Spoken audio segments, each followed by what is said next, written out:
வானங்கள் கொல்லாத தேவன் நீர் எங்களுக்குள் வாழ்வதால் உமக்கு இந்த வேளையில காலை வேளையிலே நாங்கள் ஸ்தோத்திரங்களை செலுத்துகிறோம். நீர் எங்களுக்குள்ளாக இருப்பதினாலே, நீர் எங்களை பலப்படுத்துவதனாலே, நீர் எங்களுடைய பிள்ளைகளாக இருப்பதற்காக உமக்கு நாங்கள் நன்றி செலுத்துகிறோம். ஆண்டவர், நீர் எங்களுடைய தகப்பனாக இருப்பதற்காக நாங்கள் நன்றி செலுத்துகிறோம். இந்த காலை வேளையில் எங்களுடைய மனக்கண்கள் திறக்கப்படட்டும். சத்தியத்தை அறிவிகள், சத்தியம் உங்களை விடுதலையாக்கும் என்ற வேத வசனத்தின்படி இந்த வேளையிலே இந்த சத்தியத்தை அறிந்து கொள்வதற்கேற்ற மனக்கண்களை பரிசுத்த ஆவியானவர் திறக்கும்படியாய் திறந்து கொடும். எங்களோடு நீர் பேசும், எங்கள் ஒவ்வொருவருக்கும் நீர் ஊழியம் செய்யும். இந்த காலை வேளையில் உங்களுடைய வார்த்தை எங்கள் வாழ்க்கையை மாற்றட்டும், எங்கள் வாழ்க்கையை கட்டட்டும். வார்த்தை அனுப்பி குணமாக்கி அழிவுக்கு தப்புவிக்கிறீர். வார்த்தை பரத்திலிருந்து ஜீவன் வல்லமுள்ள வார்த்தைகள் புறப்பட்டு வரட்டும். இந்த வார்த்தைகள் எங்கள் ஒவ்வொருவரின் வாழ்க்கையை கட்டும்படியாக நாங்கள் எங்களை விட்டுக் கொடுக்கிறோம். ராஜா, நீர் பேசும். இயேசுவின் மூலம் ஜெபிக்கிறோம் ஜீவனுள்ள நல்ல பிதாவே, ஆமென். நம்மை காட்டிலும் நம்முடைய வாழ்க்கையை குறித்து நம்முடைய ஆண்டவர் அதிக அக்கறை உள்ளவராய் இருக்கிறார். நம்மை காட்டிலும் நம்முடைய வாழ்க்கையை குறித்து யார் அதிக அக்கறை உள்ளவராய் இருக்கிறார்? நம்முடைய தேவன் ஆண்டவர் அதிக அக்கறை உள்ள தேவனாக இருக்கிறார். ஆமென். நீங்க இந்த பூமியிலே ஒரு பெரிய மாபெரும் தாக்கத்தை உண்டு பண்ண வேண்டும் என்று அவர் பிரியப்படுகிறார். கர்த்தர் உங்க மூலமாக இந்த பூமியிலே ஒரு தாக்கம், பூமி ஆசீர்வதிக்கப்படணும், ஜனங்கள் ஆசீர்வதிக்கப்பட வேண்டும் என்று கர்த்தர் என்ன செய்கிறார்? விரும்புகிறார். ஆமென். இன்றைக்கு சொல்லக்கூடிய இந்த சத்தியம், இந்த காரியங்கள் மிஸ் பண்ணிடக்கூடாது. ஒருவர் அங்கிட்டு போயிடக்கூடாது. உங்க வாழ்க்கையை மாற்றக்கூடிய வார்த்தைகள் நீங்க கவனமா நீங்க கற்றுக்கொண்டீங்கன்னாக்க இன்றைக்கு மட்டுமல்ல, உங்கள் எதிர்காலம், உங்களுடைய சந்ததிகள் எல்லாவற்றுக்கும் மிக பிரயோஜனமாக இந்த வார்த்தைகள் இருக்கும். ஆமென். அதனால முக்கியமாக அந்த வார்த்தைக்கு செல்வதற்கு முன்பதாக ஒரு ஒரு உண்மையாக நடந்த ஒரு சம்பவம், இந்த சம்பவத்தை உங்களுக்கு நான் சொல்லி அதுக்கப்புறமாக வார்த்தைக்குள்ளே சென்றோம் என்றால் அந்த வார்த்தை உங்களுக்கு மிக இலகுவாக புரிந்து கொள்ள முடியும். சரிங்களா? அதனால எக்ஸ்பர்ட், ஒரு சிறந்த நிபுணர், அவர் என்னன்னாக்க எந்த விதத்துல பொருளாதாரத்தில் ஒரு சிறந்த நிபுணர், பொருளாதாரத்தில் எக்கனாமிக் அவர் ஒரு நல்ல ஒரு ஸ்பெஷலிஸ்ட். அவர் என்ன பண்ணா, ஒரு முறை ஒரு கான்ஃபரன்ஸ்ல செய்து கொடுக்க அவர் அழைத்திருந்தார்கள். அந்த கான்ஃபரன்ஸ் செய்து கொடுக்க சென்ற பொழுது இந்த கான்ஃபரன்ஸினுடைய செய்தியினுடைய அந்த தலைப்பு என்னன்னாக்க, கருத்து என்னவென்றால் டைம் மேனேஜ்மெண்ட், அதாவது நேரத்தை எவ்வாறாக வாழ்க்கையில பிரயோஜனப்படுத்துவது. ஒரு வெற்றியுள்ள வாழ்க்கைக்கு நேராக நமக்கு கொடுக்கப்பட்ட நேரம், எல்லாருக்கும் 24 மணி நேரம் ஒரு நாளைக்கு இருக்குல்ல, அந்த நேரத்தை எவ்வாறாக சரியான விதத்திலே, ஒரு வெற்றியுள்ள வாழ்க்கைக்கு சரியான விதத்திலே அந்த நேரத்தை நாம் எப்படி பயன்படுத்துவது என்று சொல்லி அவர் அந்த ஜனங்களுக்கு அதை குறித்து அவர் அன்றைக்கு அந்த கருத்தரங்களை பேச இருந்தார். அந்த ஜனங்களுக்கு அந்த டைம் மேனேஜ்மெண்ட்டை குறித்து சொல்வதற்கு ஒரு இல்லஸ்ட்ரேஷன் அவர்களுக்கு ஒரு விளக்கத்தை சொல்லி அதன் மூலமாக அவர்களுக்கு அதை புரிய வைக்க அவர் விரும்பினார். சரிங்களா? உங்களுக்கு இன்றைக்கு ஒரு இல்லஸ்ட்ரேஷன் மூலமாக அதை நான் புரிய வைக்க விரும்புகிறேன். சரிங்களா?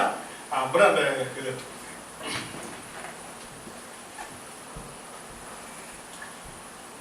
முக்கியமாக இது உங்களுக்கு என்ன தெரியுதா? இது ஒரு ஜாடி வச்சுக்கோங்களேன், ஒரு ஜாடி.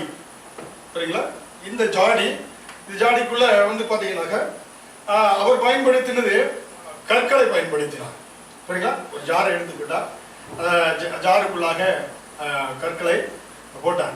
இப்ப நம்ம இது கற்கள் வச்சுக்கோங்களேன், ஒவ்வொன்று என்னது, இது ஒரு கல் என்று வைத்துக் கொள்ளுங்க. நம்ம இப்ப கல் இல்லாதனால உங்களுக்கு பேப்பர் உருண்டைகளை நான் எடுத்து அதை ஒரு உதாரணத்துக்காக பயன்படுத்துகிறேன்.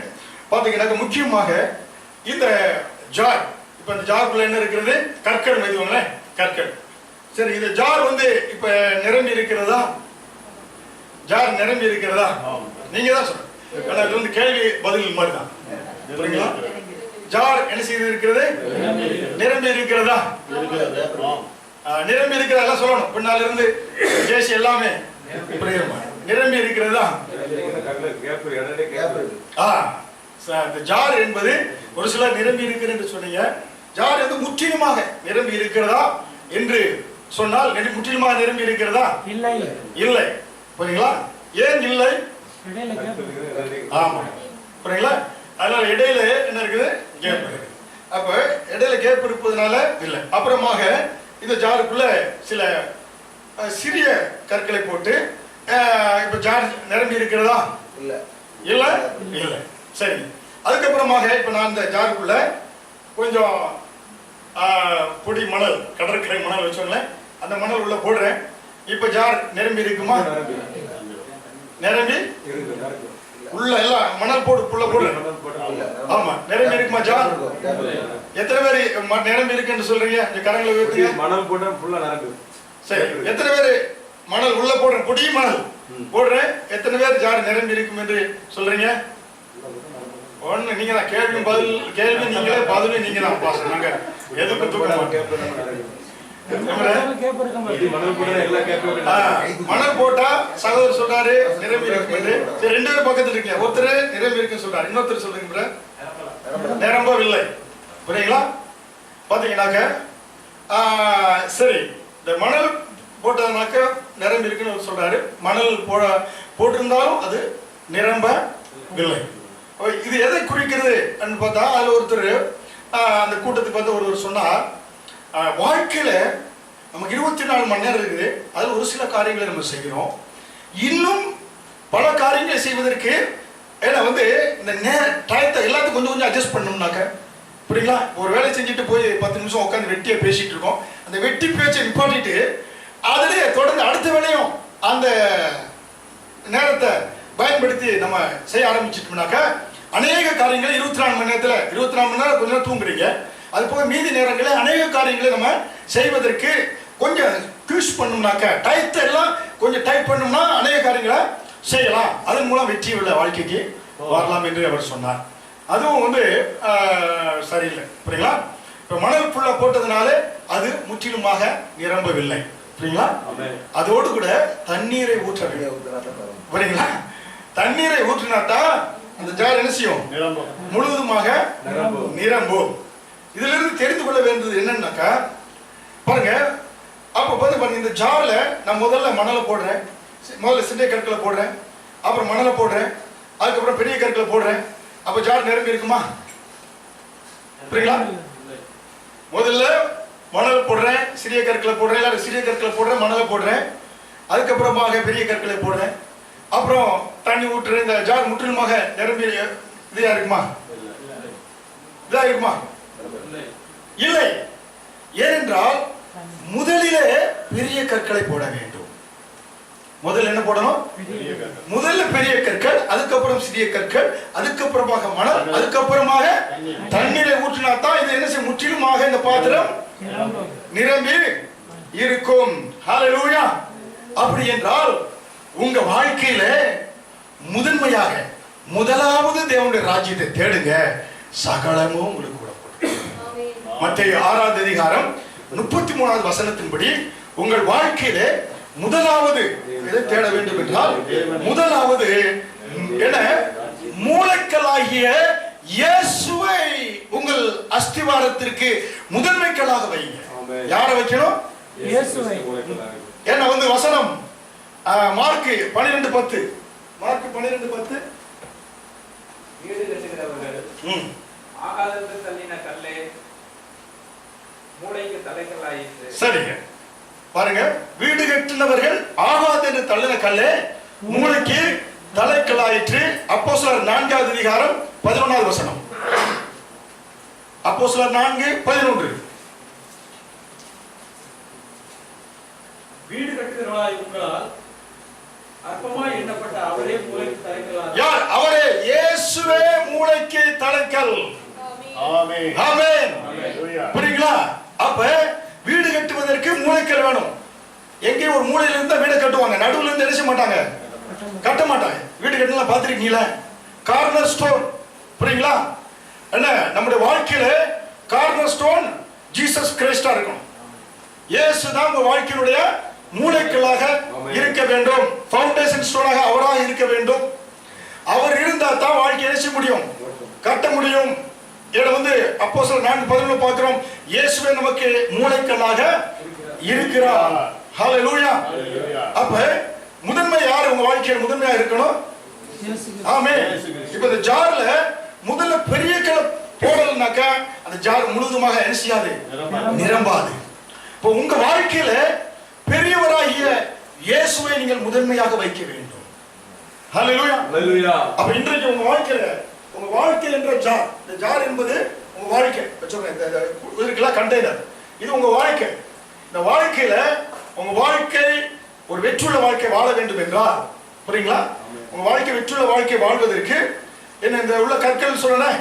அதே போல ஒரு 3 கற்களை உங்க முன்பாக ஜீவ கற்களை வைக்க விரும்புகிறேன். இந்த 3 கற்களையும் நீங்க ஒவ்வொரு நாளும், ஒவ்வொரு வருடமும், ஒவ்வொரு மாதமும் என்ன நீங்க அப்படி அந்த கற்களை சோதித்து பார்த்து நீங்க போட்டு ஆரம்பிச்சீங்கன்னா உங்க வாழ்க்கை முற்றிலும் ஜெயம் கொண்ட வாழ்க்கையாக மாறும். ஆமென். ஆமென். ஆமென். ஹல்லேலூயா. அதனால உங்க வாழ்க்கை ஜாடியில் இன்றைக்கு 3 ஜீவ கற்களை வைக்க விரும்புகிறேன்.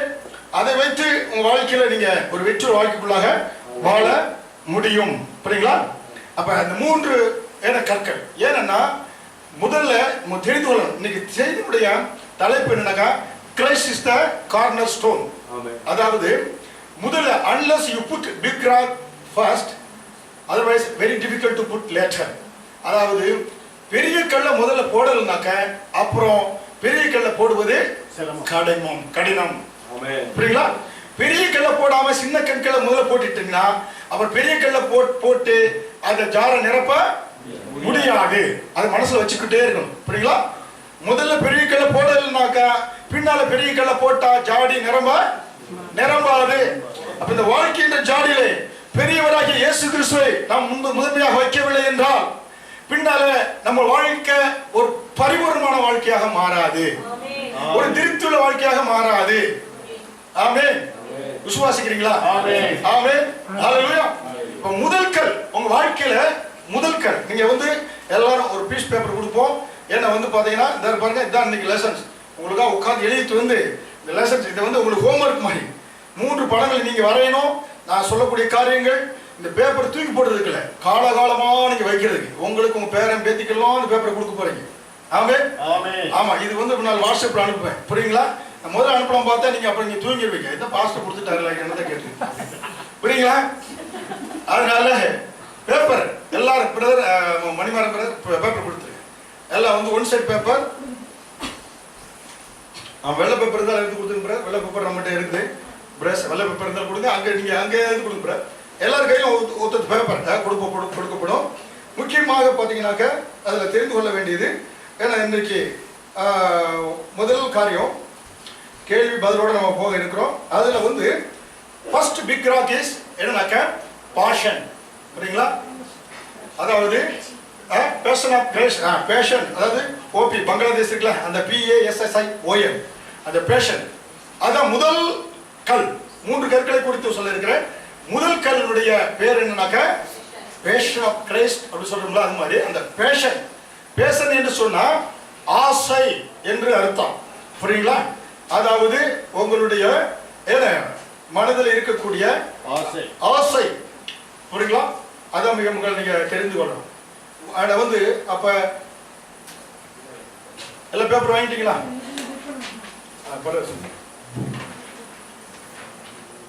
இன்றைக்கு ஒவ்வொருவருக்கும் ஒரு ஆசையாக இருக்கும். புரியுங்களா? ஒவ்வொருவருக்கும் ஒரு ஆசை.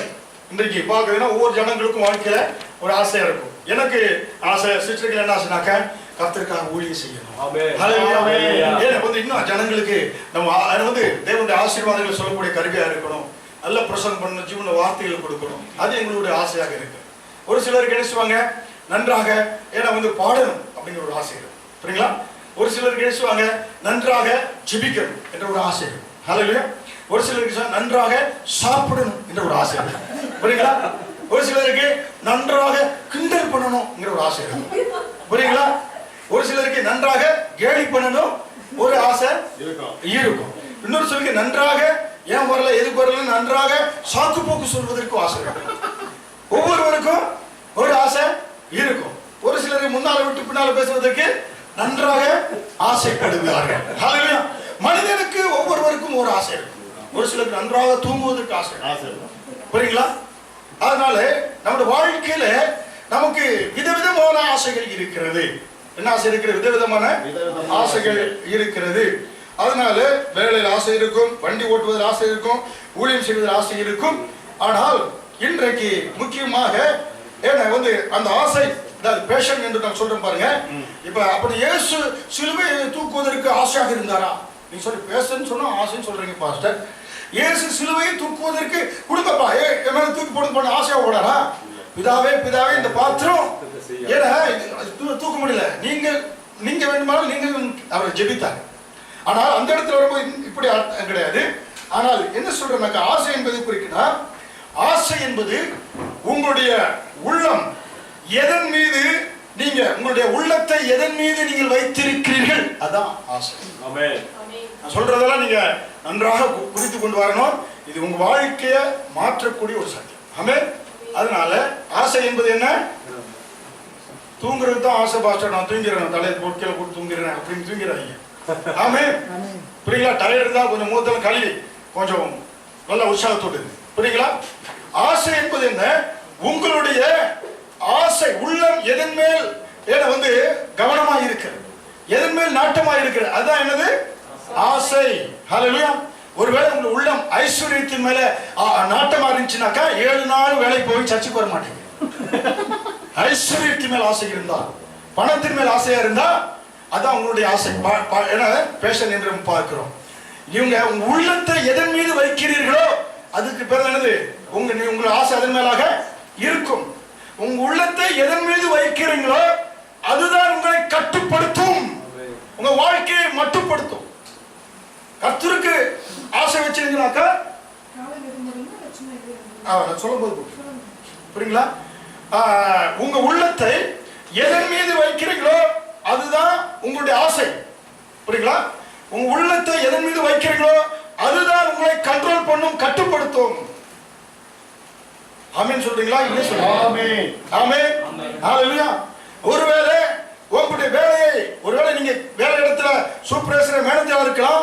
அப்ப உங்க வேலை இடத்துல நீங்க உங்க வேலையின் மேல, அந்த வேலையின் மேல நீங்க நம்பிக்கை வைக்கின்ற பொழுது, அத்தாரிட்டி மேல வைக்க வேண்டும் பொழுது, அது உங்களை ஆளுகை செய்யும்படியாக உங்களை அதை என்ன செய்யும்? அது கட்டுப்படுத்தும். ஆமென். ஆமென். புரியுங்களா? உங்கள் அதிகாரத்தின் மேல நீங்க ஆசை வச்சீங்கன்னா அதிகாரத்தை செலுத்தணும். ஆமென். உட்கார்ந்துகிட்டே ஏவ விடுறது, அந்த அதிகாரத்தின் மேல என்ன செய்யும்? ஆசை போகும். புரியுங்களா? ஏன்னா வேற இடத்துல நீங்க அப்படி அதிகாரம் வச்சிருப்பாங்க. புரியுங்களா? அப்ப பாத்தீங்கன்னாக்க உங்க ஒருவேளை பணத்தின் மேல ஆசை இருந்துச்சுன்னா, பணத்தின் மேல பணம் உங்களை என்ன செய்யும்? கண்ட்ரோல் பண்ணும். ஆமென். இல்ல ஏதாவது ஒரு உறவின் மேல ஆசை வச்சீங்கன்னா உறவு உங்களை என்ன செய்யும்? கண்ட்ரோல் பண்ணும். ஹல்லேலூயா. எதன் மீது ஆசை வைக்கிறீங்களோ அது உங்களை என்ன செய்யும்? காமத்தின் மீது ஆசை வைத்தால் காமம் உன்னை என்ன கண்ட்ரோல் பண்ணும். கண்ணு முன்னு தெரியாம உன்னை கண்ட்ரோல் பண்ணாது. புரியுங்களா? காட்டு போயிட மாட்டிடும். ஆமென். ஆமென். எதன் மேல நீங்க ஆசை வைக்கிறீங்களோ அது உங்களை என்ன செய்யும்? உங்களை கட்டுப்படுத்தும். அது உங்க உள்ளத்தை எதன் மேல் வைக்கிறீங்களோ அது உங்களை என்ன செய்யும்? கண்ட்ரோல் பண்ண, உங்களை ஆளுகை செய்யக்கூடியதாக இருக்கிறது. ஹல்லேலூயா. அப்ப ஆசை என்பது ஒவ்வொரு மனிதனுக்கும் ஒவ்வொரு காரியம் மேல ஆசையாக இருக்கிறது. அப்ப விசுவாசியாக நாம் இருக்க, கிறிஸ்துவர்களாக இருக்கிற நாம், நம்முடைய ஆசை எது என்பதை இந்த வேளையில நம்முடைய உள்ளத்தில் கேட்க வேண்டியது மிக மிக மிக முக்கியம். ஆமென். உங்களுடைய ஆசை எதன் மேலாக இருக்கிறது? புரியுங்களா? அதனாலதான் மார்க் 12 வசனம் 29, 30, 31. மார்க் 12வது அதிகாரம் வசனம் 29, 30, 31. இயேசு அவனுக்கு பிரதியுத்தரமாக, கற்பனைகள் எல்லாம் பிரதான கற்பனை எதுவென்றால், இஸ்ரவேலே கேள், நம்முடைய தேவனாய கர்த்தர் ஒருவரே கர்த்தர்.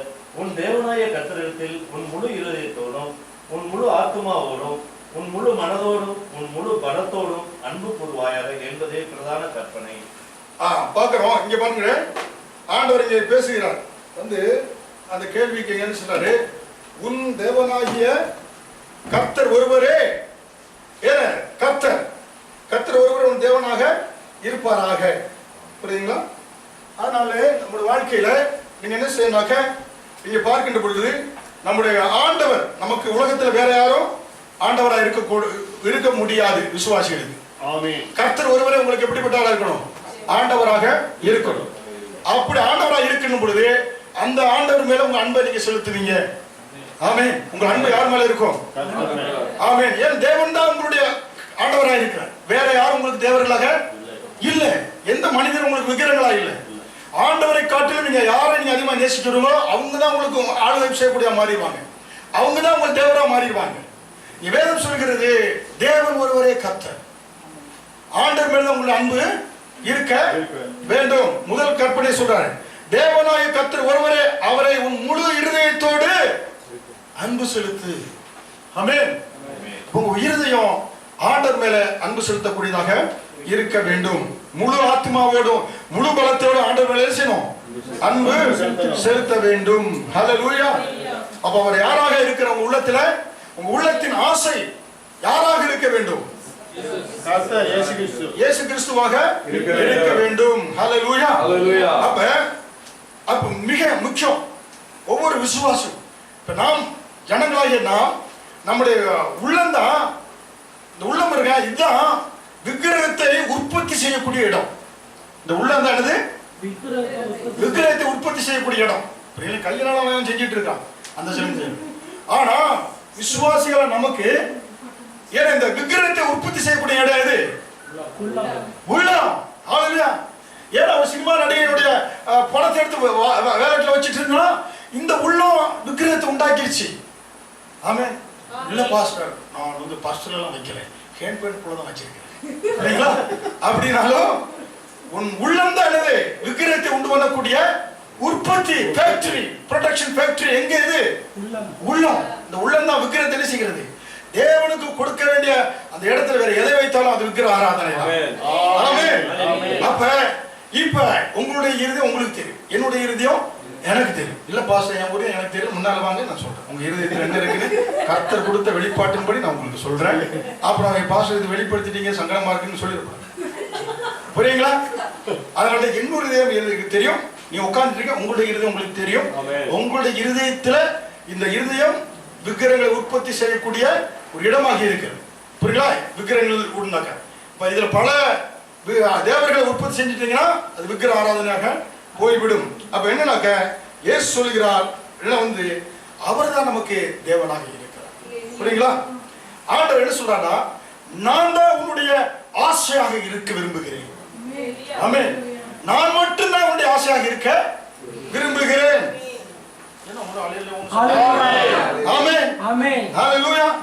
அப்ப ஆண்டவர் உங்களை இருதயத்துல ஏன்னா நீங்க என்ன செய்யணும்? அவருக்கு முதன்மையிடம் கொடுக்க வேண்டும். ஹல்லேலூயா. அப்ப உங்களுடைய ஆசை, முதலாவது ஆசை யாரை வைக்க வேண்டும் என்று விரும்புறீங்க? முதலாவது ஆசை யாரை வைக்க விரும்புறீங்க? தேவனாகிய இயேசுவை. இப்ப மத்தேயு 6:30 படி முதலாவது அவர் ராஜ்யத்தை தேடுங்க. அப்ப இத்தனை நாளும் நம்ம வாழ்க்கையில நிறைய காரியங்கள் கிடைக்காத காரணம் என்ன?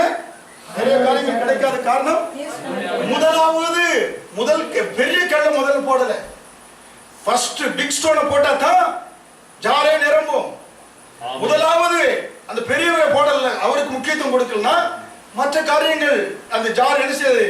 அப்ப உலக காரியங்கள் அது இது வேலை காரியங்கள் கொடுத்து கடைசியில ஞாயிற்றுக்கிழமை 2 மணி நேரம் போகாட்டி பாஸ்டர் போய் வரன்னு ஆண்டவருக்கு முக்கியத்துவம் கொடுத்தா வாழ்க்கையில பூரணமான ஆசீர்வாதங்களை பெற்றுக்கொள்ள முடியாது.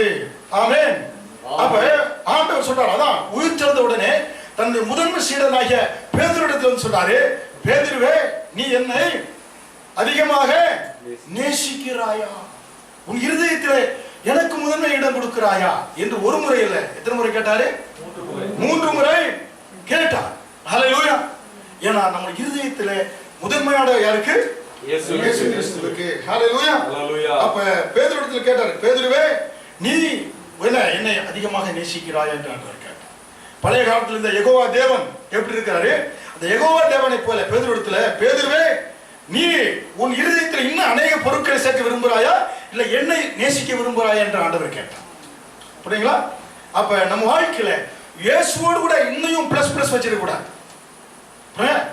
இயேசுவோடு கூட இருதயத்தில் என்ன கூடாது? மற்ற காரியங்கள், உலக காரியங்கள் இதெல்லாம் என்ன செஞ்சு கூடாது.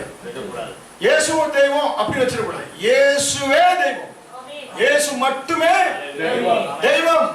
அவர் ஒருவருக்கு தான் என்ன உண்டு? இடம் உண்டு. ஹல்லேலூயா. அப்ப மிக முக்கியமாக என்ன வந்து இயேசுவின் இடத்துல அன்பு செலுத்தும். புரியுங்களா? இயேசுவை எப்படி அன்பு செலுத்தலாம்? நம்மை நேசிக்கணும், மற்றவர்களை அதுக்கப்புறமாக நேசிக்கணும். முதல்ல நம்ம இருதயத்துல யாருக்கு இடம் கொடுக்க வேண்டும்? அப்ப இயேசுவுக்கு முதல்ல, அதுக்கப்புறம் மற்ற காரியங்களுக்கு. ஏன்னா வந்து மற்ற காரியங்களுக்கு என்ன செய்யணும்?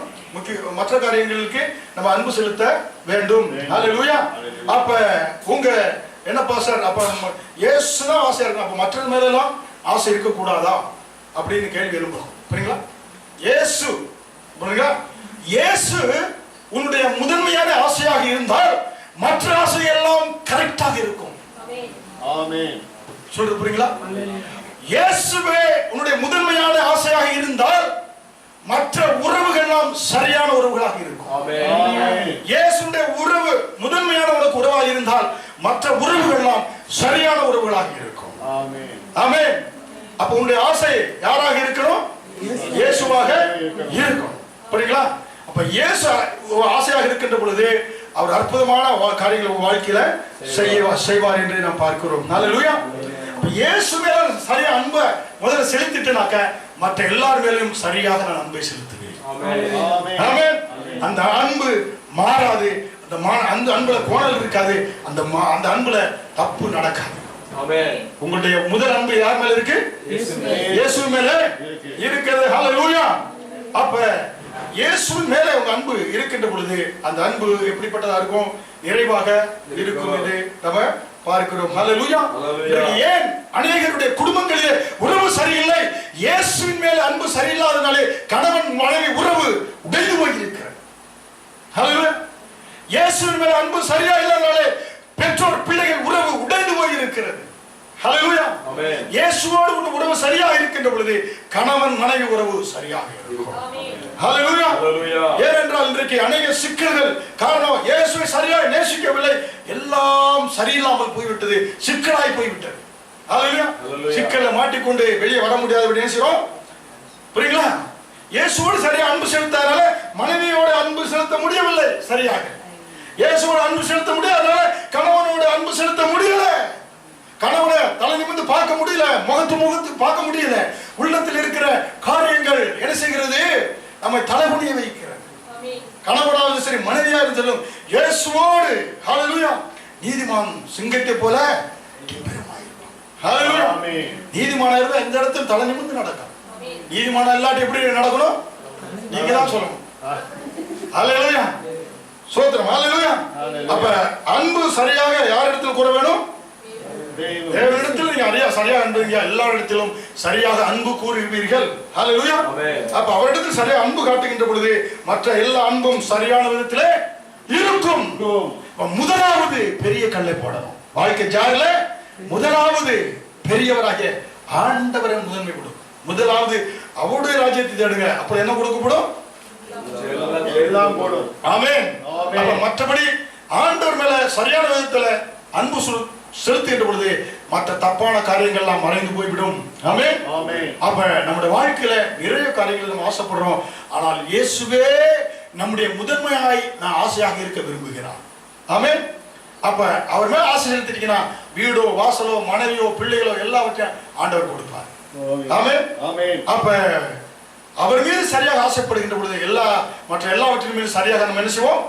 ஆசைப்படுவோம். ஹல்லேலூயா. புரியுங்களா? மறந்துடக்கூடாது. முதலாவது கல் உங்களுடைய பேஷன் என்னது? உங்களுடைய ஆசை என்னது? உங்களுடைய விருப்பம் என்னது? Jesus is our passion. உங்களுடைய முதலாவது ஆசை இயேசுவா இருக்கும். முதலாவது பெரிய கல்ல போடலன்னா அப்புறம் என்ன செய்ய முடியாது? ஜார் என்ன செய்யாது? நிரம்பாது. முதலாவது தேவனுக்கு, முதலாவது இயேசுவுக்கு. புரியுங்களா பிரதர்? ஆமென். ஹல்லேலூயா. முதலாவது தேவராஜ்யத்தை தேடுங்க, உங்களுக்கு என்ன கொடுக்கப்படும்? ஆமென். பேப்பர் கையில வச்சிருக்கீங்களா? ஆமென். பேப்பர் கையில வச்சிருக்கீங்க, அந்த பேப்பர் கையில எடுத்துக்கீங்களா? எழுதாத பக்கம் இருக்குல்ல, அந்த பக்கம் எடுத்துட்டு ஒவ்வொருவரும் நம்பர் 1 போட்டுக்கங்க. 3 கற்கள் போட்டுல ஏன்னா ஜீவக்கற்கள் மேல போட்டுக்கங்க. ஏன்னா வந்து அதாவது corner stone or living stone. ஜீவக்கற்கள் 1 பாஷன், அதாவது பேஷன், PASSION, பேஷன் ஆசை. தமிழ் எழுதிக்கோங்க, ஆங்கிலத்தில் எழுத முடியாது, தமிழ் எழுதிக்கோங்க. புரியுங்களா? போட்டீங்களா? இது காலகாலமா வச்சுக்கிறது. நீங்க வச்சுக்கலாம், மனைப்பில் எல்லாருக்கும் இதை டெய்லி செக் பண்றது. நீங்க செக் பண்ணி பாருங்க. அதுக்கான சொல்லுங்க. புரியுங்களா? ஆசைன் போட்டீங்களா? இப்பொழுது உங்க இருதயம், புரியுங்களா? உங்க இருதயம் இருக்குல்ல, உங்க இருதயம் எப்படி இருக்கும்? புரியுங்களா? ஹார்ட் ஹார்ட் இந்த வரைங்க. உங்க இருதயம் எப்படி இருக்குது உங்களுக்கு தான் தெரியும். அது மாதிரி வரைக்கும். கோணலா வரைஞ்சா உங்க இருதயம் கோணலா தான் இருக்கும். புரியுங்களா? இப்படி படத்தை போடு வரைஞ்ச இருதயம் தெரியுமா? ஹார்ட் ஹார்ட் தெரியுமில்ல பிரதர்? நான் பார்க்க படம், என் படத்துல புரியுதா? போர்டை வச்சு எழுதி போடுவா, இந்த போர்டை வச்சு எழுதி காமிக்குவா. தெரியல. ஹார்ட் தெரியுமில்ல பிரதர்? ஹார்ட் தெரியுமில்ல? ஆப்பிள் பழம் மாதிரி அந்த மேல அப்படி வளைஞ்சு ஹார்ட் தெரியும். சொல்லு பிள்ளைங்க கொஞ்சம் சொன்னீங்கன்னா தெரியும். ஹார்ட் தெரியல? இருதயம். புரியுங்களா? இருதயம் எழுதி போட்டீங்களா? அந்த இருதயத்துல சென்டர்ல ஒரு புள்ளி வைங்க. மத்திய பகுதி, சென்டர் பகுதி, அங்க ஒரு கொஸ்டின் மார்க் போடுங்க. கேள்வி.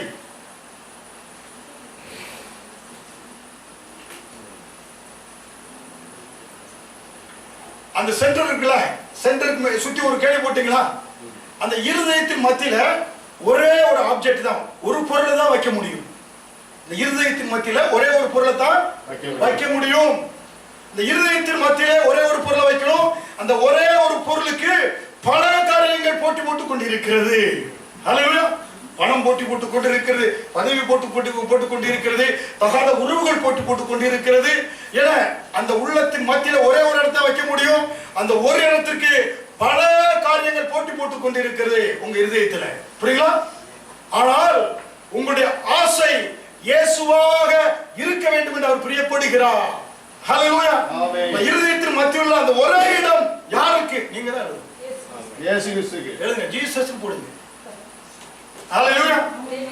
இருதயத்தினுடைய மத்திய பகுதி ஒரே ஒரு தான் வைக்க முடியும். அது யாரு? ஜீசஸ். புரியுங்களா? அப்ப to making Jesus love first. இயேசுவே உங்கள் ஆசையாக இருக்க விரும்புகிறேன். இப்ப நீங்க போட்டீங்களா? நீங்க ஏன்னா நீங்க எழுதி உங்க இருதயத்தை இப்படி கோணமான போட்டா இன்னும் அது சரிப்படுத்த வேண்டியது இருக்கு. புரியுங்களா? நல்லா போட்டிருந்தீங்கன்னா நல்லா இருக்குன்னு நல்ல ஒரு சிலருக்கு படம் வருது வர இருந்தாலும் ஏதோ இருதயம் ஒண்ணு போட்டீங்களா, ரவுண்ட போட்டாலும் சரி, அது மத்தியில் ஒண்ணு வச்சேன். உங்க உள்ளத்தை எதன் மீது வைத்துள்ளீர்கள்? உன் இருதயத்தினுடைய உன்னுடைய ஆசை இடம் ஒருவருக்கு தான். அது யாருக்கு? போட்டீங்களா? ஜீசஸ் போட்டீங்களா? ஆமென். ஃபர்ஸ்ட் ஹோம்வொர்க் உங்களுக்கு முடிஞ்சு. புரியுங்களா? 3 ஹோம்வொர்க். என்ன வந்து என்ன பாஸ்டர் ஹோம்வொர்க் ஸ்கூல்ல செஞ்சோம், இங்கே செய்யுங்க. அப்பதான் நல்லா இருக்கும். புரியுங்களா? அப்ப உங்கள் இருதயத்தினுடைய மத்திய பகுதி யாருக்கு? ஒரு சிலர் சொல்றீங்க, ஒரு சிலர் யாராருக்கும் சொல்றீங்களா? இயேசுவுக்கு. இயேசுக்கு மட்டும்தான். இயேசு இப்படிதான். புரியுதா? இருதயத்தின் மத்திய பகுதி யாருக்கு? ஏன்னா முதலாவது பெரிய கடை போட்டிருக்க, மற்றதெல்லாம் நிச்சயம், வீடு வாசல் ப்ரொமோஷன் கார் எல்லாம் நிச்சயம், மற்ற சகலம் கூட கொடுக்கப்படும். ஆமென். ஹல்லேலூயா. அதான் முதலாவது நிச்சயம், தேவராஜ்யத்தை தேடுங்க. ஹல்லேலூயா. அப்ப பாத்தீங்கன்னாக்க முதலாவது கேள்விக்கு என்ன செய்யுது? ஏன்னா அந்த மைய இடத்திற்கு அநேக காரியங்கள் போட்டி போடும். 2 மணி நேரம் ஓகே, வெளியே போனா அநேக காரியங்கள் போட்டி போடும். ஹல்லேலூயா. பாச சூடா பேப்பர் அங்க கசக்கி போட்டுட்டு அதை உள்ள வச்சிடக்கூடாது. ஆமென். ஹல்லேலூயா. சும்மா திருப்பி பார்க்கிறதுக்கான பேப்பர், ஆனா இருதயத்துல எப்போ எழுதிட்டு அழியவே கூடாது. ஆமென். அப்ப உங்க இருதயத்துடைய மைய இடத்திற்கு யார் போட்டி போடுறா? யாரோ அநேகர் போட்டி போடுறாங்க, ஆனாலும் அவங்களுக்கு இடம் இல்லைங்க. அப்படிதான் பிரதர்? ஆமென். ஒரே ஒரு ஆளுக்கு ஆனது ஜீசஸுக்கு இடம் இருக்கிறது. ஹல்லேலூயா. ஆரம்பிக்கும். புரியுங்களா? சைனாவுக்கு மிஷனரியா சென்ற சிடி ஸ்டட், அவர் அமெரிக்கா லண்டன் தேசத்தை சேர்ந்தவர், நல்ல கிரிக்கெட் விளையாடக்கூடியவர். சிடி ஸ்டட் என்று சொல்லக்கூடிய அவர் என்ன பண்ணா, அமெரிக்கா சைனாவுக்கு சென்று அங்கு கர்த்தருடைய ஊழியத்தை செய்தார். அங்க ஊழியத்தை செய்து கொண்டிருக்கின்ற பொழுது அங்கு ஒரு மிஷனரியாக அங்குள்ள மக்கள் மத்தியில ஒரு இங்கிலாந்து லேடி மிஷனரியா ஊழியம் செய்து கொண்டிருந்தார்.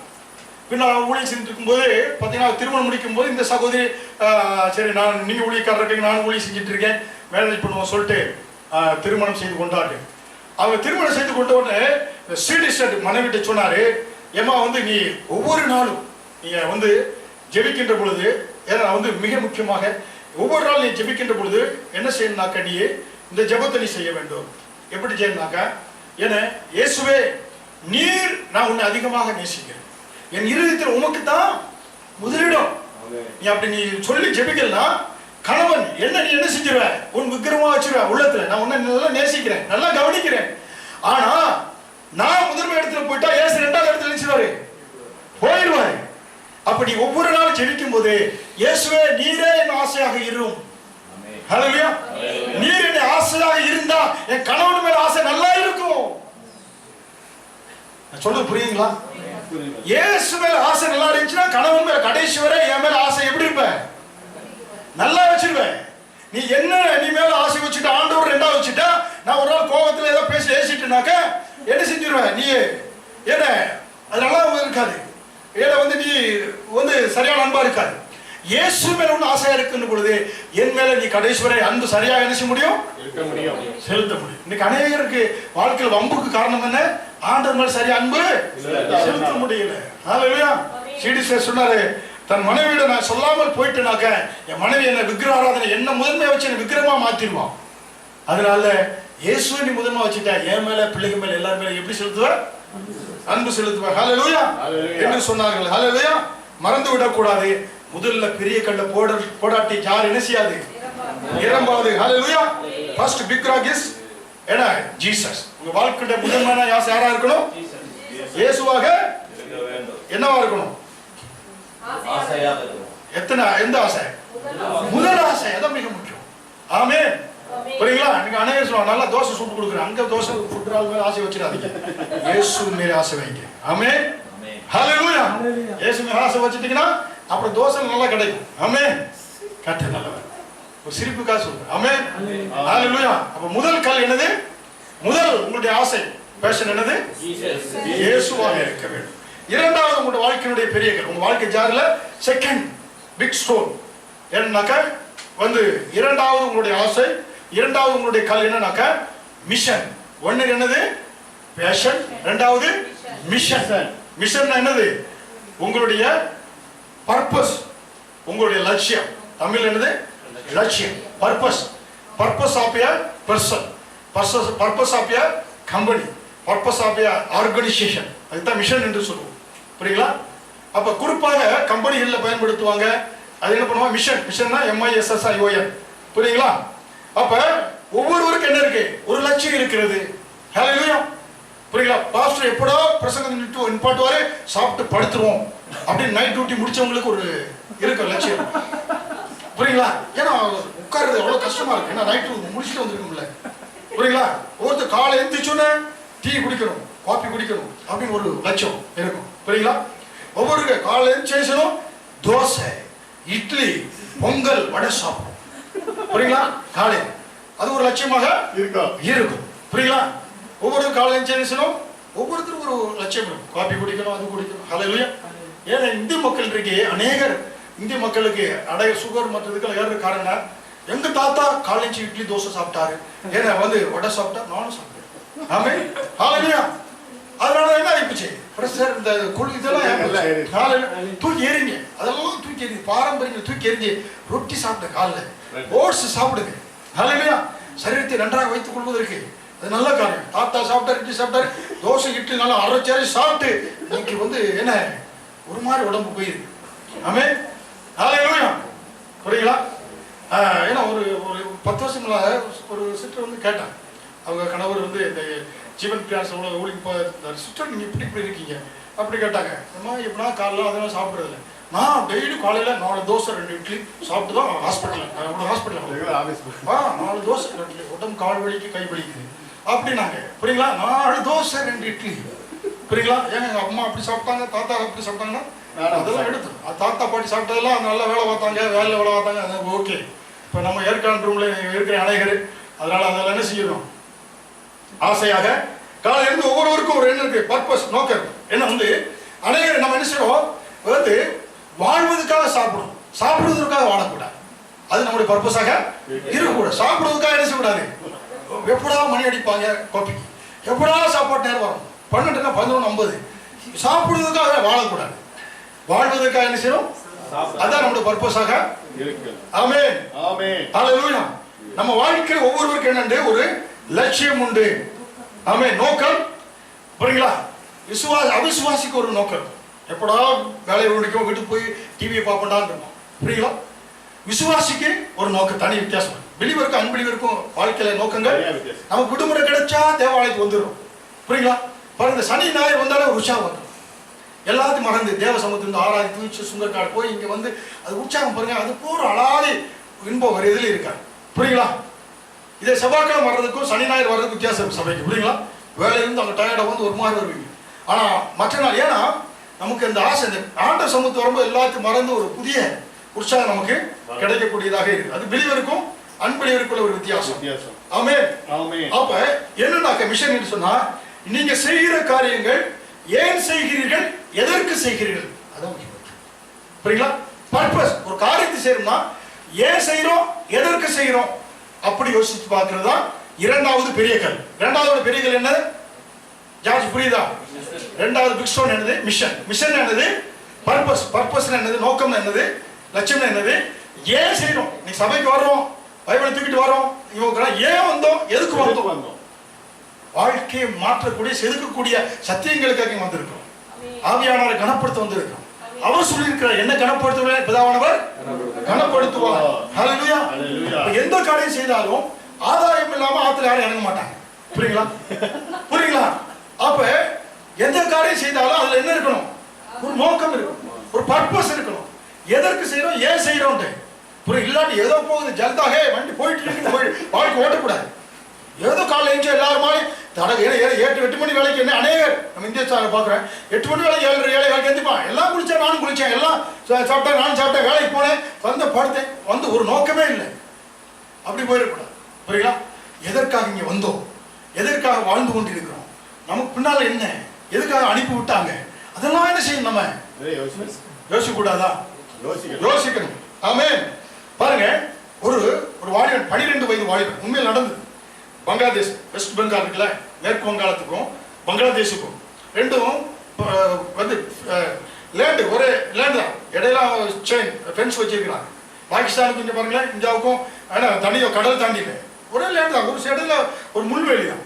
புரியுங்களா? அதனால அங்கிருந்து சும்மா சுட்டுட்டு இருக்காங்க. புரியுங்களா? ஒரே வாரத்தில் 20-30 சுட்டுட்டு இருக்காங்க பாருங்க.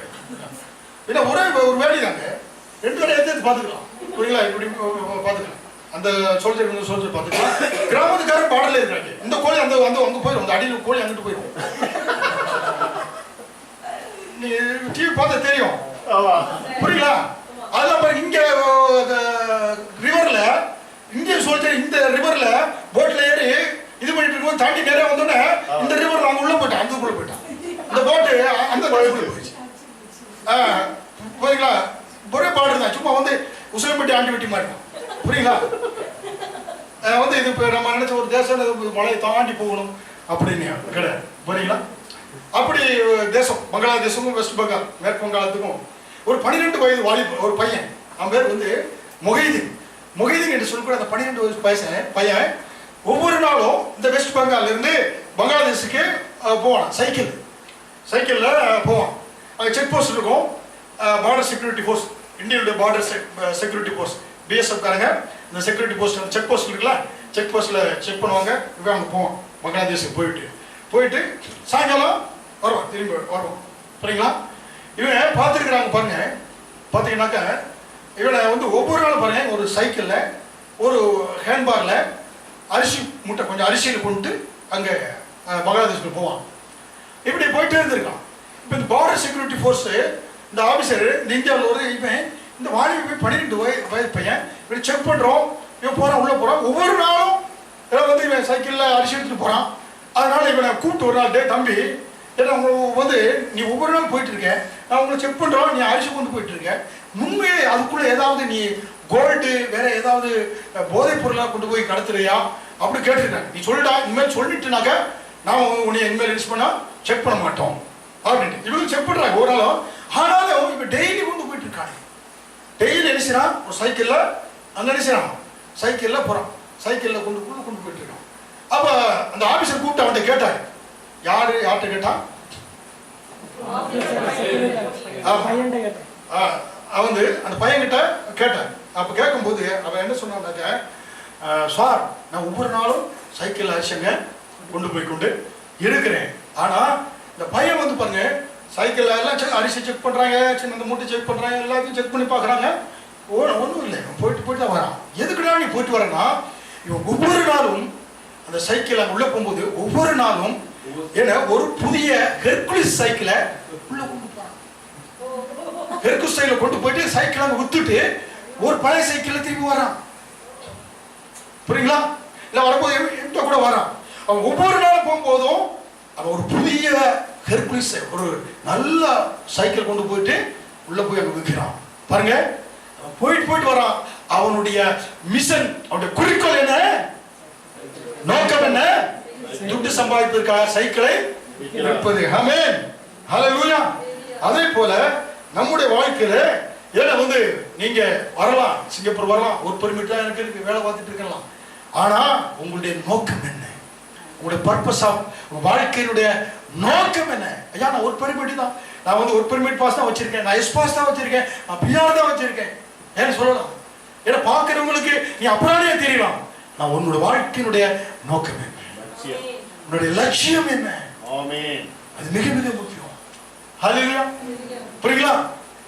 ஒவ்வொருவரும் நம்ம வாழ்க்கையில் ஒரு லட்சியத்தோடு நம்ம ஓட வேண்டும். ஆமென். ஹல்லேலூயா. ஹல்லேலூயா. ஏன்னா அது நம்முடைய வாழ்க்கையில மிக மிக முக்கியம். லட்சியம் இல்லாம நீ ஓடுனீங்கன்னாக்கா வீணாய் நாட்களை கழித்து விடுவீங்க. புரியுங்களா?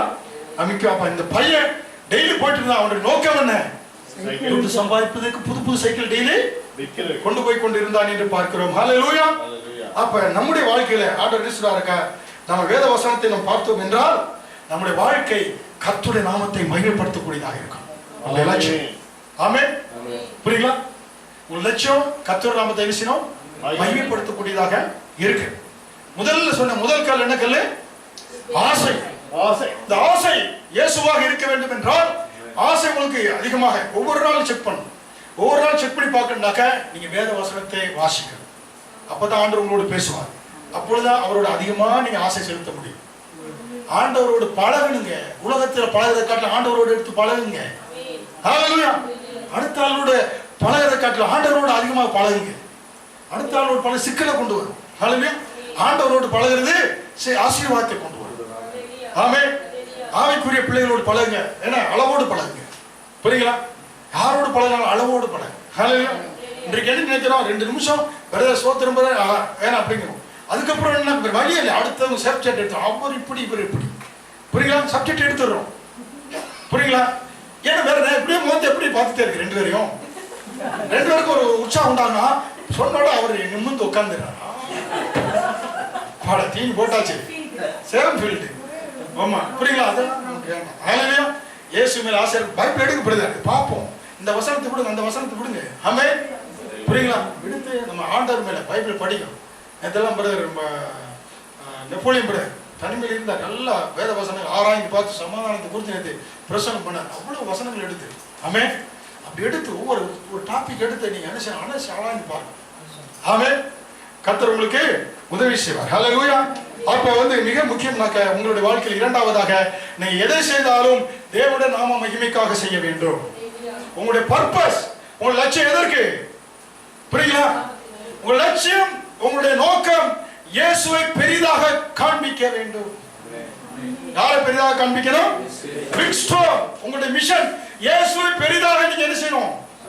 காண்பிக்க. என்னால முடிஞ்சு சொல்லக்கூடாது. யாரால முடிஞ்சு? ஒரு லட்சியம். glory to God. யாருக்கு மகிமை உண்டாகணும்? தேவனுக்கு மகிமை உண்டாக வேண்டும். ஹல்லேலூயா. புரியுங்களா? அப்ப நீ சபைக்கு வரணும், கர்த்தர் நாமத்தை மகிமைப்படுத்த. ஆமென். அப்ப நீங்க எடுக்க போகக்கூடிய ஒவ்வொரு தீர்மானங்கள் குறித்தும் அந்த தீர்மானங்கள்ல இயேசு பெரியவராக இருக்க வேண்டும். எடுக்கக்கூடிய ஒவ்வொரு தீர்மானத்தில் யார் இருக்கணும்? இயேசு பெரியவராக இருக்க வேண்டும். ஹல்லேலூயா. அப்ப தேவனுக்கு மகிமைப்படக்கூடிய எண்ணம் மனப்பான்மையோடு நீங்க நினைச்சோம் வாழ வேண்டும். ஹல்லேலூயா. அப்ப இது மிக மிக மிக முக்கியம். ஹல்லேலூயா. அப்ப நீங்க அப்படி இருந்தீங்கன்னா சமுதாயத்துல உங்கள் மூலமாக பெரிய தாக்கத்தை நீங்க உண்டு பண்ண முடியும். யார் உங்களுடைய குளோரியா இருக்காங்க? மகிமையாக இயேசுவாக இருக்கிறார். அவதான் உங்களுடைய பர்பஸாக இருக்க வேண்டும். ஹல்லேலூயா. மிக முக்கியம். ஹல்லேலூயா. புரியுங்களா? ஆண்டவருக்கு வெயிட்ட கொடுக்கணும். வாழ்க்கையில் என்ன செய்யணும்? கர்த்தருக்கு பெரிய வெயிட்ட கொடுக்கணும். ஹல்லேலூயா. புரியல? வெயிட்னா என்னது? மகிமையை கொண்டு வரணும். மாஸ்டர் வெயிட்னா பொருளாதாரத்தின்னு சொல்ல, ஆண்டவருக்கு மகிமையை கொண்டு வரணும். மகிமை உண்டாகிற இடத்துல என்ன செய்யணும்? வாழ வேண்டும். ஹல்லேலூயா. இப்ப இப்போ ஒரு சில இடத்துல போனீங்கன்னா திடீர்னு பாஸை கண்டுபிடிக்கும். பாஸ் யாருன்னு கண்டுபிடிச்சா சொல்லவே வேண்டாம். ஒரு கம்பெனி போறீங்க, ஒரு கடைக்கு போறீங்க, ஒரு கல்லாவை போகிறீங்க, அப்ப அங்க யாரு நல்லா தட்டியா ஜம்முன்னு உட்காந்துருக்கு, அவர் தான் யாரு பாஸ், ஈஸியா கண்டுபிடிச்சிடும். அவரும் என்ன சொல்றாங்க, ஆளுங்க அது இது சொல்லிட்டு இருப்பாரு, அதுல இருந்து என்ன செஞ்சிடலாம். அந்த இடத்துல வெயிட்டான பார்த்து யாரு, அவரு தான். புரியுங்களா புரியுங்களா? அவர் வெயிட்டா இருக்காருன்னா என்ன செய்ய முடியும், அவர் ஓடி அடிச்ச முடியும், வாயில வச்சே ஆட்டிட்டு இருப்பாரு. ஹல்லேலூயா. ஏன்னா அவர் வெயிட்டா உட்கார்ந்து அப்படி இப்படி இருப்பார். அப்ப அதுல நம்ம என்ன செய்யலாம். அப்ப நம்ம வாழ்க்கையில வெயிட்டாக கர்த்தரை நம்ம நினைச்சோம் வைக்க வேண்டும். ஹல்லேலூயா. இயேசு உங்க வாழ்வில் எந்த இடத்துல இருக்கிறாரு, லைட்டா இருக்கிறார் பாஸ்டர் அப்படின்னா இன்னைக்கு சர்ச்சுக்கு வந்துறீங்க, வெயிட்டா மாத்தணும். இயேசு உங்க வாழ்க்கையில லைட்டாக இருக்க போறோம். ஆமென். அடுத்த பேப்பர் எடுத்துட்டீங்களா, பேப்பர்ல அடுத்த ஹோம்வொர்க் சரிங்களா. இந்த 3 காலம் போட்டுறணும் புரியுங்களா. மேல ஒரு சட்டம் போட்டுருங்க புரியுங்களா. 2 கோடு மேல 2 கோடு போட்டுருங்க. 2வது படம் தெரியுதா, தெரியுதா, மேல ஒரு 2 படம் போட்டு 3 கோடு 3 கட்டை வந்துருச்சா, போட்டீங்களா அப்புறம் தெரியுதா, இல்ல காமிக்கணுமா பக்கத்துல. மேல ஒரு 2 கோடு போட்டீங்க ஏன்னா, அப்புறம் சென்ட்ரல் கோடு போட்டு கீழே அந்த ஒவ்வொரு கட்டத்துக்குள்ள எழுதுறீங்கன்னாக்க மேல தலைப்பண்ணா where is your light weight, light weight அப்படி போட்டு ஏன்னா போட்டு நீங்க அந்த முதல் கட்டத்தில் என்ன போட்டீங்கன்னா பர்சனல் லைஃப், தனிப்பட்ட வாழ்க்கை. அப்புறம் எழுதிக்கிறீங்களா அப்புறம் முதல் கட்டத்தில் தனிப்பட்ட வாழ்க்கை, 2வது கட்டத்தில் ஃபேமிலி லைஃப், 2வது கட்டம் என்னது புரியுதுல, புரியாம போயிடாங்க. ஏன்னா இது வாழ்க்கை முள்ளா மாற்றக்கூடிய சத்தியம். இந்த டெய்லி வச்சு எடுத்து பாக்குறீங்க. ஃபர்ஸ்ட் தனிப்பட்ட வாழ்க்கை, உங்க தனிப்பட்ட அந்தரங்க வாழ்க்கை. 2வது ஃபேமிலி லைஃப், குடும்ப வாழ்க்கை. 3வது அதாவது சமுதாய வாழ்க்கை, ஒர்க் பிளேஸ். புரிஞ்சா பிரதர்? இந்த 3 காரியம் சொல்லிட்டேன். சொல்லுங்க பிரதர், என்ன சொன்னேன்? ஒன்று அந்தரங்க வாழ்க்கை, தனிப்பட்ட வாழ்க்கை. 2வது குடும்ப வாழ்க்கை, ஃபேமிலி லைஃப். 3வது ஒர்க் பிளேஸ். போட்டீங்களா? அது ஒவ்வொன்றும் அப்படி கீழே போட்டீங்கன்னா உங்க தனிப்பட்ட வாழ்க்கையில ஏன்னா உங்களுடைய இன்ஆட்டிடியூட் ஹேபிட்ஸ், உங்களுடைய என்னது குணநலன். ஹேபிட்ஸ் என்னது, ஹேபிட்ஸ்னா பழக்க வழக்கம், உங்க குணநலன் ஒன்று போட்டுக்கோங்க அதுல. 2வது அதுல ஒண்ணுல சொல்லி பாருங்க, தனிப்பட்ட வாழ்க்கையில நீங்க சோதிச்சு பார்க்கணும். தனிப்பட்ட வாழ்க்கையில உங்களுடைய குணநலங்கள், உங்களுடைய பழக்க வழக்கங்கள் சரிங்களா. 2வது உங்களுடைய தியான வாழ்க்கை, டிவோஷனல் ஹேபிட்ஸ், உங்களுடைய தியான வாழ்க்கை புரியுங்களா பிரதர்? ஜெபம், வேதம் வாசிப்பது, அதாவது தியான வாழ்க்கை. 3வது கொடுப்பது, கர்த்தருக்கு நேரத்தை கொடுப்பது, ஏன்னா காணிக்கு கொடுப்பது, தசமம் கூட, அது கிப்பிங் போட்டுருங்க, கொடுப்பதும் போட்டுருங்க. எழுதிட்டீங்களா? 3வது போட்டாச்சா பிரதர்? எழுதிட்டீங்களா பிரதர்? வார்த்தையும் பிரதர் இதை புரியுதா? எழுதுங்களா? அப்புறம் அடுத்த எதுல நான் ஒரே இதில் சொல்றேன், தனிப்பட்ட வாழ்க்கை. ஸ்லீப்பிங், சரியா தூங்குறீங்களா? 2 மணி நேரம் தூங்குறேன், மற்ற நேரத்தெல்லாம் ஏன்னா தூக்கம் இல்லாம ஏதாவது செஞ்சுட்டு இருக்கிறேன் சரிங்களா. Sleeping habits. 4வது அப்புறம் கீழே அது ஈட்டிங், அளவோடு சாப்பிடுறீங்களா, கட்டுக்கடனாம சாப்பிடுறீங்களா? புரியுங்களா? அப்புறம் உங்களுடைய அந்தரங்க வாழ்க்கை புரியுங்களா, கணவன் மனைவி உறவு புரியுங்களா, உங்களுடைய கணவன் மனைவி உறவு வாழ்க்கை புரியுங்களா. அப்புறம் உங்களுடைய பொருளாதாரம், வேலட், உங்களுடைய பர்ஸை எப்படி கண்ட்ரோல் பண்றீங்க புரியுங்களா பிரதர்?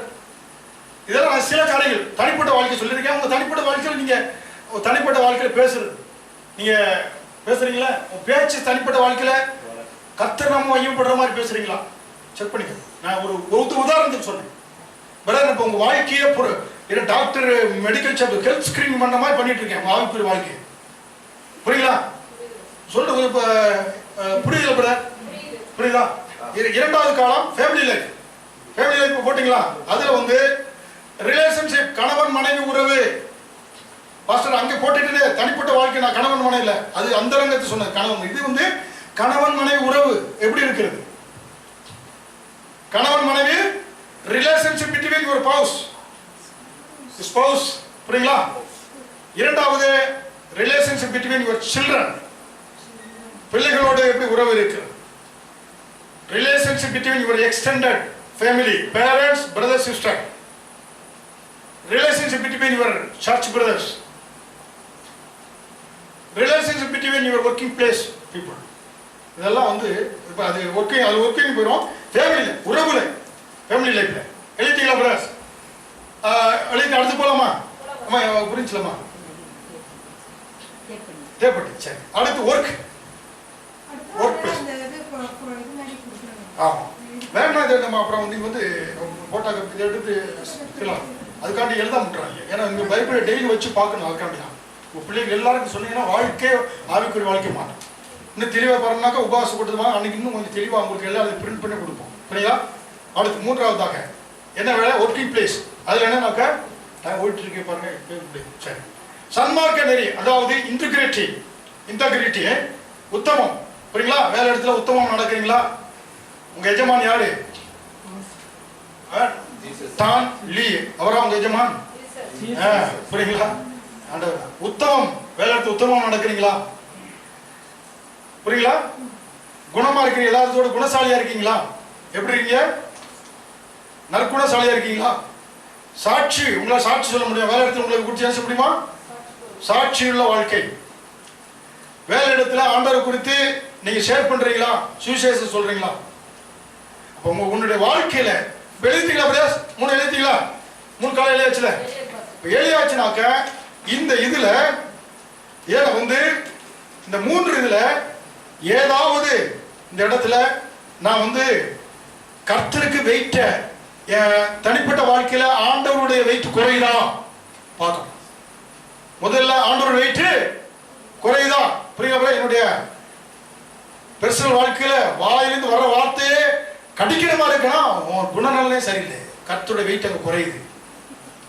புரியுங்களா? எந்த இதுல ஆண்டோட வெயிட் குறையுது? இந்த 3ல ஒண்ணு எடுத்து 6 மாசத்துக்கு எடுத்துக்கோங்க. என்னுடைய பெர்சனல் வாழ்க்கையில ஆண்டோட வெயிட் குறையுது, இல்ல என்னுடைய குடும்ப வாழ்க்கையில ஆண்டவருடைய நாமம் மகிமைப்படல. இந்த 6 மாசம் இந்த ஒரு காரியத்தை எடுக்க போறேன். 6 மாசத்துக்குள்ள கர்த்தருடைய வெயிட்டை இந்த காரியத்தில் கூட்ட போறேன். கர்த்தர் நாமத்தை மையப்பட போறேன். ஆண்டவருக்கு முக்கியம் கொடுக்க போறேன். 6 மாசம் எடுத்துக்கோங்க, இல்லாட்டி 6 நாள் எடுத்துக்கோங்க, இல்லாட்டி ஏன்னா வந்து 1 மாசம் எடுத்துக்கோங்க. இந்த 1 மாசத்துக்குள்ள இந்த 3 காரியத்துல இதான் வாழ்க்கையில தேவனுக்கு முக்கியத்துவம் கொடுக்கல, வெயிட் கம்மியா இருக்கிறாரு. அந்த இடத்துல ஆண்டவர் மகிமைப்படுத்த போறேன்ட்டு ஒரு பிராக்டிஸ்க்கு எடுத்து 1 மாசத்துக்குள்ள மாத்த போறேன்ட்டு தீர்மானம் எடுப்பீங்களா? அதுதான் பேப்பர் எழுத சொல்றேன். புரியுங்களா? உங்களுக்கு தெரியும் எதுல ஆண்டவர் குறைவா இருக்காரு. புரியுமா? தனிப்பட்ட வாழ்க்கையில குறைவுனா உங்களுக்கு தெரியும், இல்ல ஃபேமிலி லைஃப்ல குறைவா இருக்கா தெரியும், வேலை இடத்துல குறைவா இருக்காருன்னு உங்களுக்கு தெரியும்.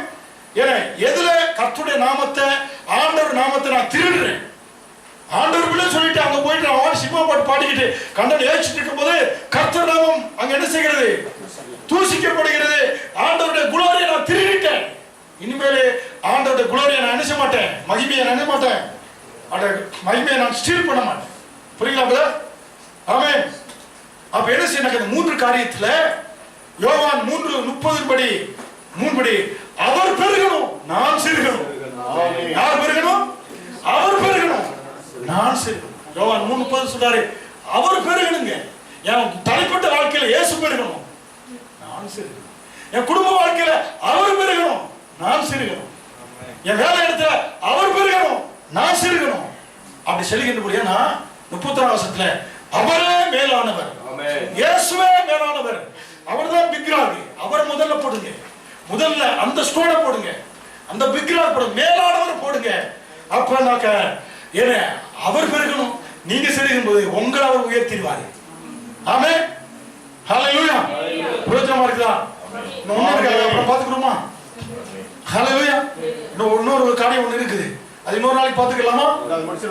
முடிச்சிடலாமா? ஹல்லேலூயா. 1 மணி ஆகுது, சாப்பாடு அணையர் போகணும்னு நினைப்பீங்க. ஹல்லேலூயா. முடிச்சலாமா? அடுத்து பாத்துக்கிறோமா? பாஸ்டிங் பீரியட் பார்த்தோமா? அப்படியே தொடரும், அப்படி போட்டுருவோம். ஹல்லேலூயா. முடிச்சிடலாமா? சரி. மிக முக்கியமான காரியம் கொஞ்சம் உங்க வாழ்க்கையில சீக்கிரம் முடிச்சிரு. அப்ப வந்து உங்க வாழ்க்கையில இந்த 3 அட்டவணைப்படி எதுல குறைவா இருக்கீங்களோ அதை 1 மாசத்துக்கு எடுத்து அதுல ஆண்டவர் வெயிட் எடுத்தீங்க. அவர் பெருகணும், நீங்க என்ன செய்யணும்? சிறுகணும். எதுக்கு அடுத்தாலும் என்ன சொல்லாதீங்க, அவர் பெருகணும், நீங்க சிறுகணும். அடுத்ததாக மூன்றாவது உங்களுடைய ஒரு காரியம் உங்களுக்கு சொல்ல விரும்புகிறேன்.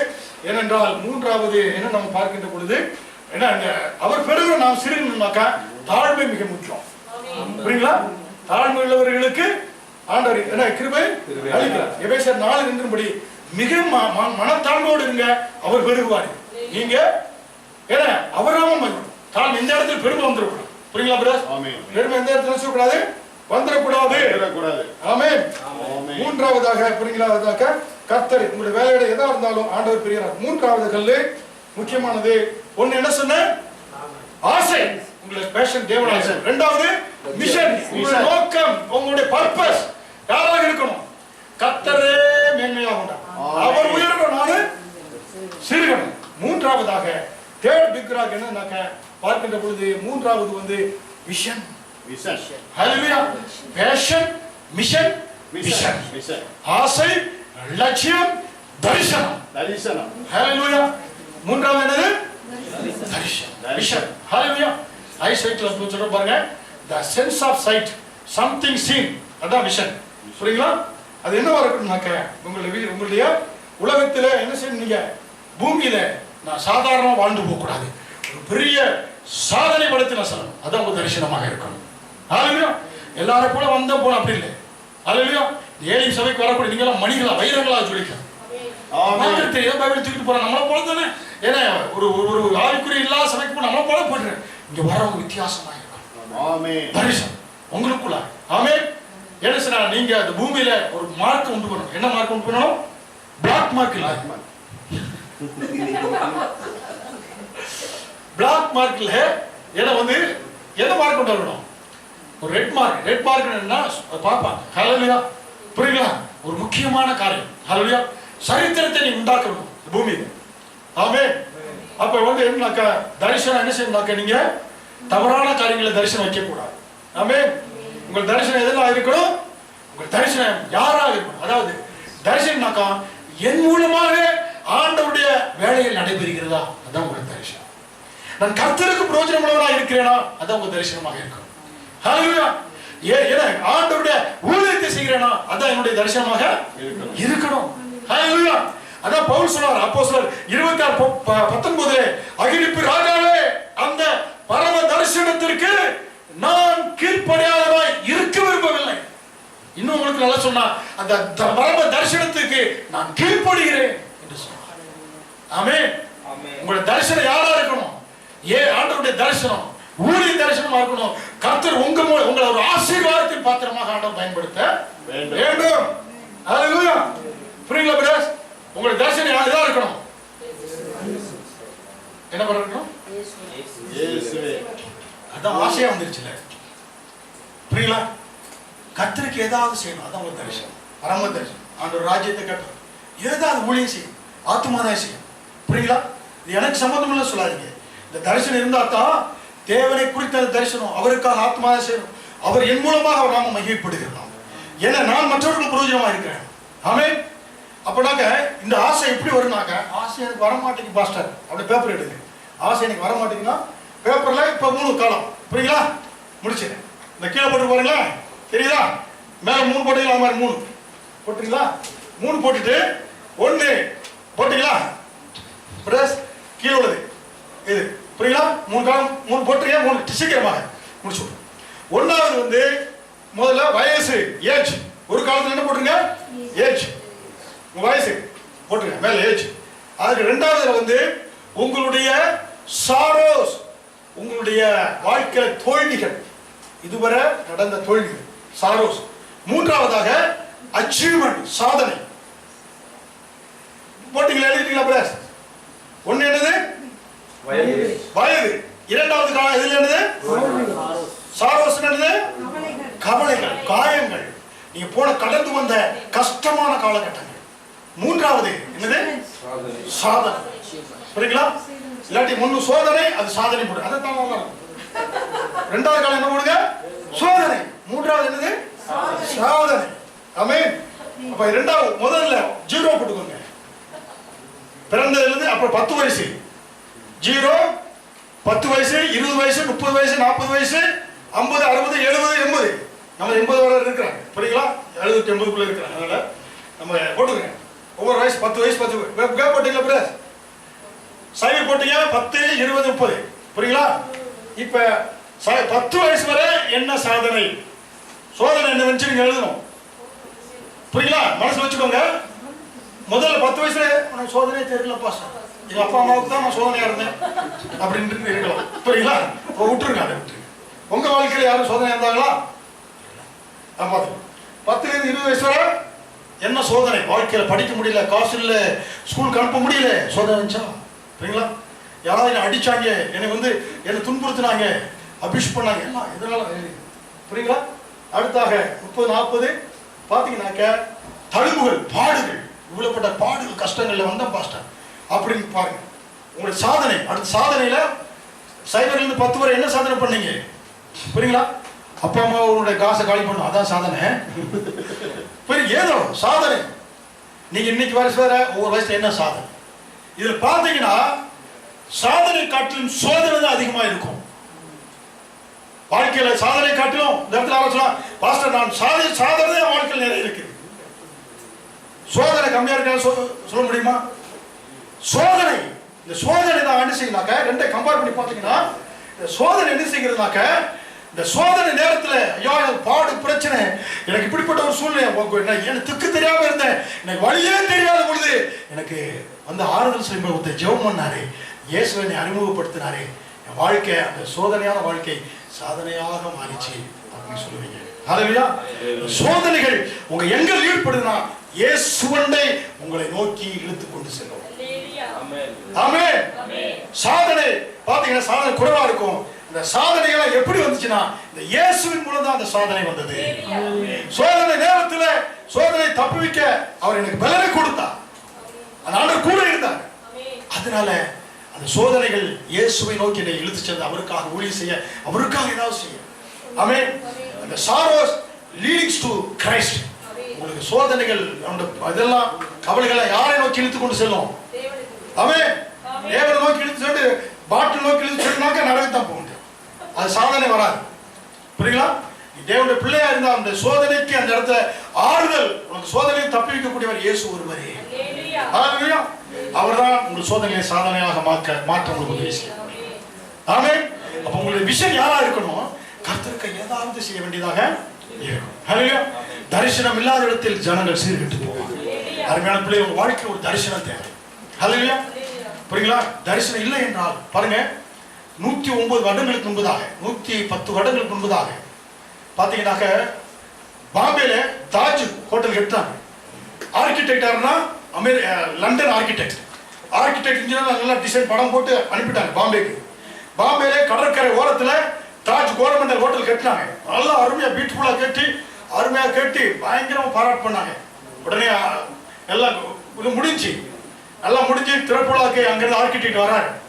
ஆர்கிடெக்ட் வந்த உடனே ஆர்கிடெக்ட் தூரத்தை வரும்போது பாக்குறாரு, நல்லா இருக்குது, ஆனா கப்பல் தான் வர முடியும் பாக்குறாரு. ஆனா கீழே தெரியல, நைட் ஆயிடுச்சு, இருட்டாயிடுச்சு. கப்பலை தங்கிட்டு அங்கிருந்து காலையில எந்திரிச்சோடனே ஆர்கிடெக்ட் காமிக்கிறாங்க, பாருங்க எவ்வளவு பிரமாதம் கட்டிருக்கு. ஆர்கிடெக்ட் பிரமாதமா கட்டிருக்கேன்னு சொல்லும்போது அப்படின்னு இருக்கிறாரு, அப்படின்னு சொல்லி இருக்கிறார். என்னன்னு பார்த்தா அவர் என்ன செய்திருக்கிறார் பாத்தீங்கன்னாக்க, அந்த ஆர்கிடெக்ட் தாஜ் கோரமண்டலுடைய வாசலை கடற்கரைக்கு நேராக வாசல் என்ட்ரன்ஸ் வச்சு அவர் டிசைன் பண்ணவரு. கட்டினவங்க அந்த என்ட்ரன்ஸ் வாசலை ஊருக்கு நேரா வச்சுட்டு கொல்லப்புறத்தை பின்புறத்தை கடலுக்கு நேரா வச்சுட்டாங்க. அதனால 2 வருஷத்துக்கு முன்னாடி தீவிரவாதிகள் பின்பாக வந்து தாஜ் கோரமண்டல் அந்த ஹோட்டலையே வெடிச்சு தீ வச்சு கொடுத்துட்டாங்க. நோக்கம் அந்த தரிசனத்துல என்ன செஞ்சுச்சு? ஆர்கிடெக்ட் தரிசனத்தை அவங்க மாத்தி கட்டிட்டாங்க. வாக் பண்ணதுனால 109 வருடங்களுக்கு பின்பாக ஒரு பெரிய பில்டிங்கே ஒரு பெரிய ஆபத்து வந்தது. அருமையான தேவனுடைய பிள்ளைகள், வாழ்க்கையில தரிசனம் இயேசுவாக இருக்க வேண்டும். அவர் தான் உங்க வாழ்க்கையில உங்க நோக்கமாக தரிசனமாக இருக்கும். அந்த பரம தரிசனத்துக்கு கீழ்ப்படியும் வாழ்க்கை ஆசீர்வாதமாக